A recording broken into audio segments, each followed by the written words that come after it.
so that I can, people can really understand where I'm coming from. So I'm glad you brought that up. It is a brainstorming, of yourself to really ask yourself some questions. Why, and how. The one thing that just rings true to me on this form is I'm just like afraid to put a date on here. I'm just like, oh my God. And see, the date is not. Don't let the date put you in bondage. The date it makes you work on something. And the purpose of the date is so that you just don't put it aside and say, well, one day, someday. Okay, if you don't make the date, your world's not gonna stop. Say, okay, well, why didn't I not make this date? Do I have to make some adjustments? So even on some things, I've had to make some adjustments. Even on other areas of my life, I worked on this. I said, okay, I want to get this done by this date. Did I do everything I could do to make this date, or did I just put it aside? What prevented me from doing this, making this date? What else do I need to do? Set another date. But remember what we were saying, it has that accountability, but don't get into condemnation over the date. But it's a driver, so you can see your progress. And if you have to renegotiate with yourself, renegotiate with yourself. But be careful not to keep renegotiating and just putting it out there to prevent yourself, because you're procrastinating. Get to the cause, why am I not able to make this date? What adjustments do I have to make in order to set up a realistic date? If something would have happened, there's some other things that I had to put in place. If something would have happened where I wouldn't be able to make June 29th, I wouldn't leave. I wouldn't have submitted my resignation. It would have felt bad, because that was my own internal date. And so I had to, when I submitted my resignation on May 25th, I had to ask myself, are you comfortable with this? And if I wasn't comfortable with it, I felt I needed a couple more months or whatever, wouldn't have been a problem. DuPont didn't know I was planning to leave. I knew. Some close friends and family knew. But no one who would be, could say, well, you said you're going to leave. Have you done your exit interview yet? No, it'd be this coming week. As you were talking, it really, once you start talking about the date, and it's flexible, what it really boiled down to is that just the goal that I have in mind, how to achieve it, and I had a possible solution. And that's really where I got hung up, because I said, okay, how am I going to achieve this possible solution or whatever? So it really, I guess, it just made me think about it a bit more and get down to what really the concern was. So, yeah. And this is exercise, you're not going to finish it here. I just want to get you started understanding the process, the thought process. Take this and work on it. You could be working on it next week, or working on it the rest of the weekend. But I wanted to, get you started to think through this, understand the thought process, that goes behind. Like I said, it's not magical about the sheet. It's just a thought process. Get you really, focus on what it is you want to accomplish. Still working?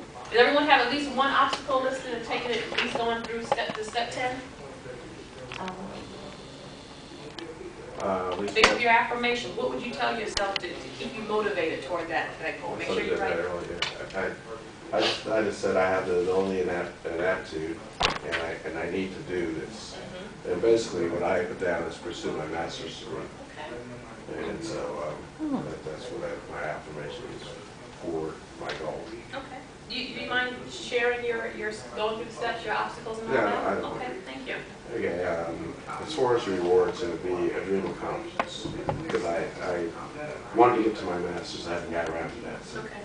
And then the other thing about that would be possible better income. I have a master's degree. Now, when I got down to consequences, I always get kind of confused with consequences and rewards sometimes, because it's almost the same thing. I really wanted to say, because I'm not sure. In your case, I know that you would have your dream accomplished, you would have your multi-million-dollar company. For me, I just wanted to get the degree. I'm not sure what I was going to do with it, so I didn't really put anything in consequences quite yet. Okay. Possible obstacle is I put down time. That's always been one of those things. Not so much fear, just time. Okay. And then possible solutions, and taking from what I got here, I would write down a schedule so I can start figuring out what I need to do to fit this in. Okay. Second, find the right school to fit my schedule. And then third, eliminate things that consume time. And then action steps. And check the internet for schools and how they do their classes. And second, condense those time-consuming things. For a date for the internet, then I figure I give myself 2 months, Okay. August 2007, to figure out a school to go to. And as far as condensing the time, I should be able to do that by next month. I mean, if I write it down now and get scheduled, it's like, this is consuming my time, I need to get rid of it. Good. Great. Anybody else want to share that? Okay. Nobody else? All right. Like I said, hopefully you'll use this as you set your goals. This might be my last slide. How to cope with problems that inhibit you from reaching your goals. And that's what we're talking on that sheet where it talks about the roadblocks. We got into that a little bit. Here, Charles Noble said, you must have long-term goals to keep you from being frustrated by short-term failure. When you keep the big picture in mind, it seems like things aren't happening, and you say, okay, this short-term goal wasn't reached, but I still have my long-term goal, and I know it's going to happen. It'll keep you from getting frustrated. Because if we don't see things happen, sometimes we get very frustrated because things aren't happening. So when you have a long-reaching goal, you know where you want to go. As you're going on that journey, it seems like things aren't happening. Always go back and look. I'm still on track. I'm still reaching for this long-term goal. And so I said how to cope, and I give an acronym here. C, challenge. Identify the problems, its cause, and its results. So I think that box said, I said possible roadblocks or possible obstacles. Identify. Identity, I meant identity, should be an F. Options. Select best options from your solution. That's what you're looking at. When we put possible solutions, what are the best options, and we move to the action step. Plan. Make a plan to act on your option. You may decide to adjust your goal or replace it. You might say, well, this isn't something, in light of all the other things I'm doing, it's not as important to me as I thought it was. I need to make some adjustments. But that's the action planning step that you have on your sheet. And then E, evaluate, check for progress, make an evaluation of your plan, and revise it if needed. And that goes back to what Rita was saying. Sometimes you have to revise some things, and it's okay. But at least you have a plan and something that you're working on. Okay?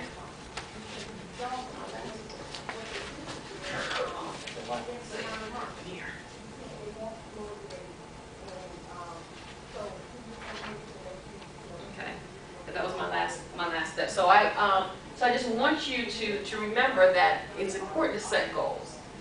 You can set goals, and not only can you set goals, but you can achieve those goals that you set.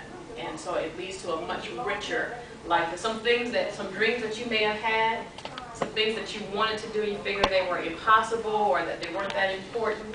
Take some time to conduct your inventory. Just write some things that you want to do. Like I said, I gave the example of mine. I put the top 100 things I want to accomplish before I die.